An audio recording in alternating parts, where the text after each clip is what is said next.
இயேசு ஜீவிக்கிறார். சுவிசேஷ ஊழியம் வழங்கும் ஜீவ வார்த்தைகள். கிறிஸ்துவுக்குள் பிரியமானவர்களே, ஆண்டவராகிய இயேசு கிறிஸ்து நாமத்தில் உங்களை யாவரையும் அன்போடு வாழ்த்து வரவேற்கிறோம். இயேசு ஜீவிக்கிறார் ஊழியத்தின் சார்பாக ஜீவ வார்த்தைகள் நிகழ்ச்சிக்கு வந்து உங்களை கர்த்தர் ஆசீர்வதிப்பாராக. ஒவ்வொரு வாரத்திலும் இதே நேரத்தில் இந்த வார்த்தைகளை கேளுங்கள், நேயர்களுக்கு செய்யுங்கள். ஊழியத்தில் பயன்படுத்த விரும்பினாலும் எங்களை வெளியில் தேவையானாலும் எங்களோடு தொடர்பு கொள்ளுங்கள். நாம் ஒருமித்து அவர் நாமத்தை உயர்த்துவோமாக. இன்னும் அநேக செய்திகளையும் பாடல்களையும் நீங்கள் கேட்க விரும்பினால் யூடியூப்பில் ஜானிம் ஜெயராஜன் சொல்லி நீங்கள் கிளிக் செய்வீர்களானால் அதில் அநேக காரியங்கள் இருக்கிறது. சப்ஸ்கிரைப் பண்ணுங்கள், பாருங்கள். கர்த்தர் நம்மை ஆசீர்வதிப்பாராக. இந்த நாளில் தேவன் நமக்கு தருகிற வார்த்தையை நான் வாசிக்கிறேன், ஜெபத்துடன் கேளுங்கள். மத்தேயு சுவிசேஷம் 22ஆம் அதிகாரம் 11-12 வசனங்களை நாம் வாசிப்போம். விருந்தாளிகளை பார்க்கும்படி ராஜா உள்ளே பிரவேசித்த போது கல்யாண வஸ்திரம் தரித்திராத ஒரு மனுஷனை அங்கே கண்டு, சிநேகிதனே, நீ கல்யாண வஸ்திரம் இல்லாதவனாய் இங்கே எப்படி வந்தாய் என்று கேட்டான். அதற்கு அவன் பேசாமல் இருந்தான். இந்த வார்த்தையில் கேட்கிற அன்பு நேச பிள்ளைகளே, அந்த நாட்களில் திருமணத்துக்கு போகிற போது ஒரு அடையாளம் வஸ்திரம் ஒன்று கொடுக்கப்படுகிறது. அதை அணிந்திருக்க வேண்டும் என்பது அனுபவ உண்மை. அவ்விதமாக விருந்து எல்லாம் ஆயத்தமாகி விருந்து சாலை ஜனங்களால் நிரப்பப்பட்டிருக்கிறது. விருந்து உபசரணை நடக்கிறது. ராஜா அதை பார்வையிட வருகிறார். பார்வையிட வரும்போது அங்கே குறிக்கப்பட்டிருக்கிற வார்த்தை கவனிங்கள். வஸ்திரம், கல்யாண வஸ்திரம் தரித்திராத ஒருவனை ராஜா கண்டார்னு பார்க்குறோம். அப்படியானால் வஸ்திரம் இல்லாத ஒருவன், வஸ்திரம் பெற்றுக்கொள்ளாத ஒருவன் என்பதல்ல, வஸ்திரம் தரித்திராத ஒருவன் என்று சொல்லியிருக்கு. என்னென்றால் வரும்போதே, வாசலில் வரும்போதே கொடுத்து தான் விடுவாங்க. அப்போ அவன் போட்டிருக்கணும், அதை அணிந்திருக்கணும். ஆனால் இங்கே அணிந்திராமல் தரித்திராத ஒருத்தன் உள்ள நிற்கிறான். நீ எப்படி வந்த என்று சொல்லி கேட்கும்போது அவன் பேசாமல் இருந்தான் என்று வாசிக்கிறோம். நல்ல கவனிகள். ஆவிக்குரிய அனுபவமாக இந்த வார்த்தை எதை காண்பிக்கிறது?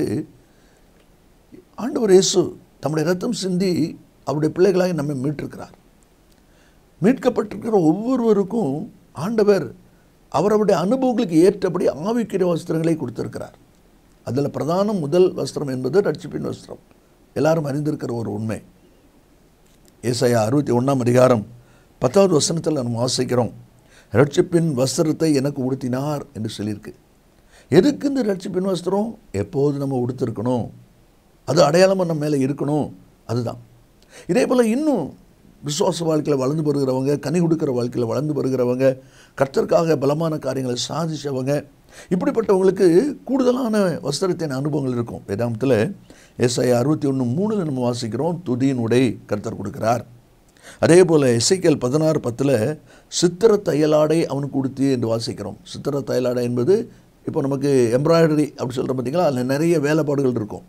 அதே மாதிரி அப்படிப்பட்ட உயர்ந்த வஸ்திரம், மேலான வஸ்திரம், இன்னும் மெல்லிய வஸ்திரம், வெண் வஸ்திரம், இதெல்லாம் சொல்லப்பட்டிருக்கிறது. இதெல்லாம் இன்னும் கிறிஸ்துவில் வளர வளர கொடுக்கப்படுகிற இந்த வஸ்திரத்தின் அனுபவங்கள்.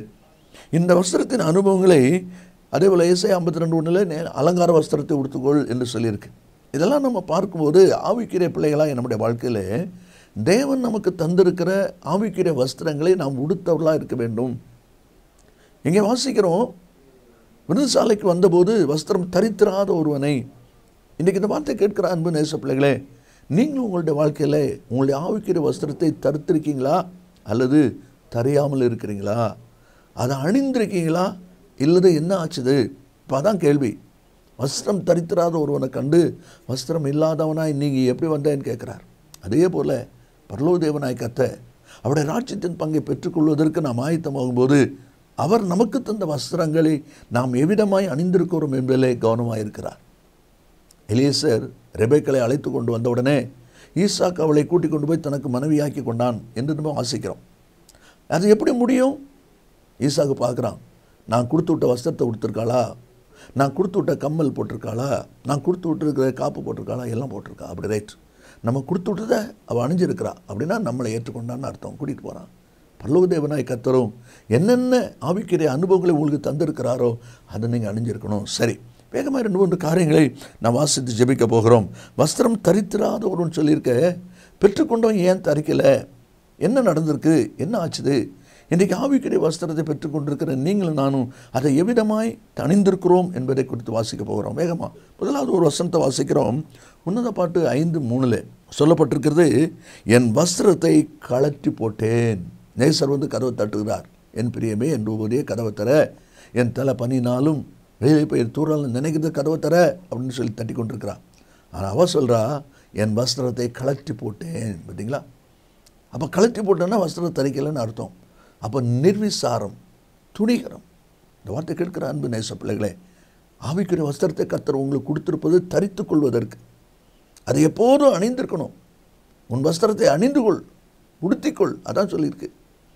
ஆனால் கழற்றி போட்டேன்னு துணிகரமாக சொல்கிறா பாருங்க, எவ்வளோ நிர்விசாரமான வார்த்தை.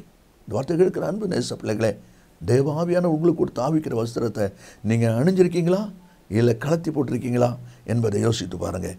2 ராஜாக்கள் 5வது அதிகாரம் 7வது வசனத்தை நாம் வாசிக்கும் போது அதில் சொல்லப்பட்டிருக்கிறது, இஸ்ரவேலின் ராஜா அந்த நிருபத்தை வாசித்த போது அவன் தன் வஸ்திரங்களை கிழித்து கொண்டு என்று வாசிக்கிறோம். கிழித்து கொண்டு, தானாக கிழியலை. நடந்து போகும்போது ஒரு கம்பு இழுத்துட்டு, ஒரு கம்பி இழுத்துட்டு கிழிஞ்சு போச்சுது, அப்படி இல்லை. அவனே வஸ்திரத்தை கிழிச்சுக்கிட்டு இருக்கிறான் பாருங்கள். வஸ்திரத்தை கிழித்து கொண்டு என்று சொல்லி அந்த வார்த்தை இருக்கிறதை பார்க்கிறோம். அப்படியானால் வஸ்திரம் தரித்திராத ஒருத்தனை கண்டான். ஏன்? ஒன்று கலத்தி போட்டான், இன்னொன்று அவனே வஸ்திரத்தை கிழிச்சுக்கிட்டான். பார்த்தீங்களா? கிழித்து கொண்டு என்று சொல்லி அந்த வார்த்தை இருப்பதை நாம் அதில் பார்க்கிறோம். எதுக்கு கிழிச்சான்? அவ்வளோ கோபம். இஸ்ரவேலின் ராஜா அவ்வளோ ஒரு கோபத்தோடு அந்த காரியத்தை செய்கிறத நம்ம பார்க்குறோம். காரணம், நாகமான் சீரியா ராஜாவுடைய லெட்டர் கொண்டு கொடுக்குறான். என்னுடைய படைத்தளபதி குஷ்டரோக வியாதியில் வர்றான், அவனுக்கு நீ சோகம் கொடுக்கணும்னு அதில் எழுதியிருக்கு. குஷ்டரோக வியாதியை சோகம் கொடுக்க நான் என்ன தேவனா அப்படின்னு சொல்லி அவன் வஸ்திரத்தில் கோபத்தில் கிழிச்சு நிற்கிறான். இந்த வார்த்தைகளை கேட்கிற அன்பு நேச பிள்ளைகளே, உங்களுடைய கோபமும் உங்களுடைய ஆவிக்குரிய வாழ்க்கை வஸ்திரத்தை கிழித்து போடக்கூடியதாக இருக்கிறது. எத்தனை முறை கோபத்தில் உங்கள் வஸ்திரத்தை கிழிச்சிருக்கீங்க என்பதை யோசித்து பாருங்க. இன்றைக்கி அணிஞ்சிருக்கீங்களா? கிழிஞ்சு போயிருக்குதா? கிழிஞ்ச வஸ்திரத்தினால, கிழிச்சு போட்டதுனால அணிந்து கொள்ள முடியாத நிலையில் இருக்கீங்களா என்பதை நீங்கள் யோசித்து பாருங்கள். வேத புஸ்தகத்தில் வாசிக்கிறோம், யாக்கோபு 1:20 மனுஷனுடைய கோபம் தேவனுடைய நீதியை நடப்பிக்க மாட்டாதே. பார்த்தீங்களா? நடப்பிக்க மாட்டாதே. மாத்திரமல்ல, யோபின் புஸ்தகம் 18வது அதிகாரம் 4ஆம் வசனத்தில், கோபத்தினால் உம்மை தானே பீறுகிற உமது நிமித்தம், கோபத்தினால உன்னைதான் நீ பீறிக்கொள்கிறாய், உன்னைதான் நீ காயப்படுத்தி கொள்கிறாய். அந்த கோபத்தின் தன்மை அதைத்தான் அந்த வஸ்திரத்திலே சொல்லப்பட்டிருக்கிறதை பார்க்கிறோம். அப்போ நம்முடைய கோபமானது நம்முடைய ஆவிக்குரிய வஸ்திரத்தை கிழிக்கக்கூடியதாக, அது நஷ்டப்படுத்தக்கூடியதாக இருக்கிறது தான் அந்த வசனத்தில் நாம் வாசிக்கிறோம். அப்படியானால் நம்முடைய காரியம் விதமாக இருக்கிறது. இனி 3வது ஒரு அனுபவத்தை நம்ம வாசிக்கும் போது லூக்கா சுவிசேஷம் 10வது அதிகாரம் 30வது வசனத்தை நாம் வாசிக்கும் போது, ஒரு மனுஷன் எருசலேமிலிருந்து எரியோவுக்கு போகையில் கள்ளர் கையில் அகப்பட்டான்.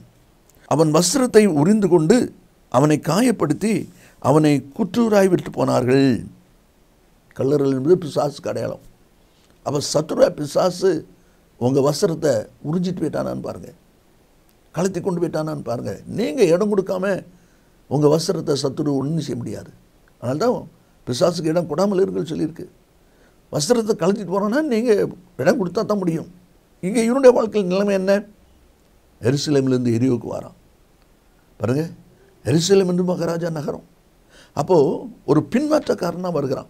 இதே மனுஷன் இந்த எரியோ சபிக்கப்பட்ட பாவம் நிறைந்த ஒரு பூமி. இங்கிருந்து ஒரு நாள் எருசலேமுக்கு போனான். போகும்போது அவனுக்கு தூதருடைய பாதுகாவல் இருந்தது போனான். ஆனால் பின்மாற்றக்காரனாக ஒரு வரும்போது அவங்களுக்கு தூதன் பாதுகாவல் இருக்காது. அப்போ தனியாக வருகிறான். கள்ளர் கையிலே அகப்பட்டு கொண்டான், சத்துரு கையிலே அகப்பட்டு கொண்டான். இந்த வார்த்தையில் கேட்கிற அன்பு நேச பிள்ளைகளே, நீங்களும் பரலோகத்தை நோக்கி முன்னேறுகிற ஒரு நபராக இருக்கீங்களா?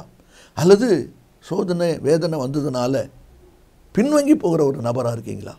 பின்வாங்கி வருகிற நபராக இருந்தீங்கன்னா கள்ளர்கள் உங்கள் வஸ்திரத்தை உறிஞ்சு விடுவது நிச்சயத்தில் நிச்சயம். நீதிமொழிகள் 7வது அதிகாரம் 21:2 இந்த வசனத்தை நீங்கள் வாசித்தீங்கன்னா, ஒரு விபச்சார ஸ்திரியானவள் ஒரு வாலிபனை கண்டு அவனை கூட்டிகிட்டு வரா. அவனை தண்டத்துக்கு அழைத்து கொண்டு வரும்பொழுது சொல்லப்பட்டிருக்கிறது, தன் மிகுதியான இனிய சொற்களால் அவனை வசப்படுத்தினான். பார்த்தீங்களா? அடிக்கப்படுகிற ஒரு ஆடு போகிறது போல பரிதாபமான ஒரு நிலைமையில் போய் கொண்டிருக்கிறான். கண்ணிலே ஒரு குருவியை தீவிக்கிறது போல, கண்ணியை அறியாமல் தீவிக்கிறது போல போய்கொண்டிருக்கிறான் என்று சொல்லி அந்த நீதிமொழியில் நம்ம வாசிக்கிறோம். இந்த வார்த்தையில் கேட்கிற அன்பு நேச பிள்ளைகளே, சத்துருவாய் பிசாசானவன் உங்களுடைய ஆவிக்குரிய வஸ்திரங்களை உரிந்து போடுவதற்கு, களைந்து போடுவதற்கு அவன் மிக மிக கங்கணம் கொட்டி கொண்டிருக்கிறான். ஜாக்கிரதையாயிருங்க. கடைசியாக நம்ம வாசிக்கிறோம் உபாகமம் 24வது அதிகாரம் 13வது வசனத்தை நாம் வாசிக்கும் போது, அவன் தன் வஸ்திரத்தை போட்டு படுத்துக்கொண்டு உன்னை ஆசீர்வதிக்கும்படி பொழுது போகும்போது திரும்ப அந்த அடகை அவனுக்கு கொடுத்து விட வேண்டும். வஸ்திரத்தை அடகு வச்சிருக்கான். அவன் தரித்திரன் ஆயிட்டானா? அல்ல, வஸ்திரத்தில் வாசிக்கிறோம், அவன் தரித்திரன் ஆனால் நீ அவன் அடகை வைத்து கொண்டு நித்திரை செய்யாமல் அவன் தன் வஸ்திரத்தை போட்டு படுத்துக்கொண்டு உன்னை ஆசீர்வதிக்கும்படி பொழுது போகும்போது திரும்ப அந்த அடகை அவனுக்கு கொடுத்துடு. பார்த்தீங்களா, வஸ்திரத்தை அடகு வச்சுட்டானா. அந்த அடகு வைக்கணும்னு சொல்லி சொல்லப்படுகிற அந்த வார்த்தையினுடைய அனுபவ உண்மை என்னென்னா, இவன் அனுபவிக்க வேண்டியதை அடகு வச்சதுனால எவனோ ஒருத்தன் அனுபவிக்கிறான். நீங்கள் அனுபவிக்க வேண்டிய காரியத்தை இன்னொருவர் அனுபவிக்கிறது தேவனுக்கு பிரியம் இல்லை. கொஞ்சம் யோசித்து பாருங்கள். அடகு வச்சுட்டான் வஸ்திரத்தை. இந்த வார்த்தை கேட்கிற அன்பு நேச பிள்ளைகளே, அதனால தான் வஸ்திரம் தரித்திராத ஒரு நிலை அவனுக்கு இருக்கிறது என்பதை அதில் நான் பார்க்குறோம். ஆதியாகமம் 25ஆம் அதிகாரம் 32வது வசனத்தை நீங்கள் வாசிப்பீங்கன்னா, யாக்கோபிட்ட கூழ் கேட்குறான். உன் சேஷ்டபுத்திர பாகத்தை கொடுன்னு சொல்லி அவன் சொல்கிறான். அப்போ ஏசா என்ன சொல்கிறான்? எனக்கு இந்த சேஷ்டபுத்திர பாகம் என்னத்துக்கு? கூழுடைய மதிப்பு என்ன? சேஷ்டபுத்திர பாகத்துடைய மதிப்பு என்ன? சாதாரணமாக ஒரு நேரம் குடிக்கிற கூழுக்கு இந்த சேஷ்டபுத்திர பாகமா? என்ன வேதனையான ஒரு அனுபவங்க. கூழுக்கு போய் அட வச்சிட்டான். அதனால் நம்ம வாசிக்கிறோம், எனக்கு இந்த சேஷ்டபுத்திர பாகம் என்னத்துக்கு என்று சொல்லி. ஆதியாகமம் 30ஆம் அதிகாரம் 15ஆம் வசனத்தை நீங்கள் வாசித்து பார்த்தீங்கன்னா, லேயாளுடைய மகன் தூதாயும் கனி கொண்டுட்டு வரான். ராகேலுக்கு அதில் ஆசை. அப்போ அந்த பழத்தை எனக்கு கொடு அப்படின்னு சொல்லும்போது, நீ என் புருஷனை எடுத்துக்கிட்ட, இப்போ இந்த பழத்தை எடுத்துக்கலாம் நினைக்கிறேன்னு சொல்லும்போது அவன் என்ன சொல்கிற பாருங்க, தூதாயும் கனிகளுக்கு ஈடாக இன்று அவர் உன்னோடு தங்கட்டும். தூதாயும் கனிக்கு ஈடாக அந்த பழத்துக்கு புருஷன் அட வச்சாச்சு. என்ன பயங்கர கொடுமை. அதை தான் பார்க்குறோம். வஸ்திரத்தை அடகு வச்சதுனால வஸ்திரத்தை போட முடியல. நெகேமியா 5ஆம் அதிகாரம் 3ஆம் வசனத்தில் வாசித்தீங்கன்னா, ஜனங்கள் செய்த காரியம் சொல்லப்பட்டிருக்கிறது. தங்களுக்கு இருந்த நிலம், தோட்டம், வீடு இதெல்லாம் அடமானம் வச்சு தானியம் வாங்கணும்னு சொல்கிறதை பார்க்குறோம். இந்த வார்த்தையில் கேட்கிற அன்பு நேச பிள்ளைகளே, ராஜா விருதுசாலைகளை வருகிறார். கல்யாண வஸ்திரம் தரித்திராத ஒருவனை கண்டு, சிநேகிதனே கல்யாண வஸ்திரம் இல்லாமல் இங்கே எப்படி வந்தாயின்னு சொல்லி கேட்குறான். தரித்திராத ஒருவன் சொன்னால் பெற்றுக்கொண்டவன், ஆனால் அவன் தரித்திரலை. இன்றைக்கும் விசுவாச பிள்ளைகளை நம்ம ஒவ்வொருவருக்கும் ஆண்டவர் ரட்சிப்பின் வஸ்திரம், துதியின் உடை, பட்டுச்சால்வை, இப்படியாக ஆவிக்கிற சித்திர தையலாடை வஸ்திரங்களை, வெண் வஸ்திரம், மெல்லிய வஸ்திரம் எல்லாம் கொடுத்துருக்கிறார். ஆனால் எத்தனை பேர் அணிஞ்சிருக்கிறோம்?